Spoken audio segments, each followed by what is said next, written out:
Then 14 years later, I went back to Jerusalem again, this time with Barnabas. And Titus came along too. I went there because God revealed to me that I should go. While I was there, I met privately with those considered to be leaders of the church and shared with them the message I had been preaching to the Gentiles.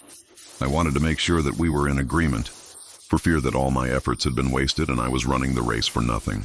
And they supported me and did not even demand that my companion Titus be circumcised, though he was a Gentile.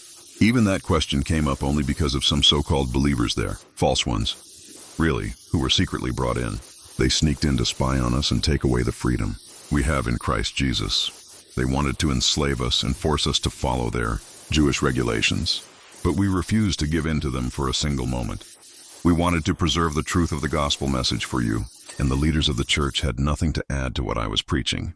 By the way, their reputation as great leaders made no difference to me, for God has no favorites. Instead, they saw that God had given me the responsibility of preaching the gospel to the Gentiles, just as he had given Peter the responsibility of preaching to the Jews. For the same God who worked through Peter as the apostle to the Jews also worked through me as the apostle to the Gentiles. In fact, James, Peter, and John, who were known as pillars of the church, recognized the gift God had given me, and they accepted Barnabas and me as their co-workers. They encouraged us to keep preaching to the Gentiles, while they continued their work with the Jews.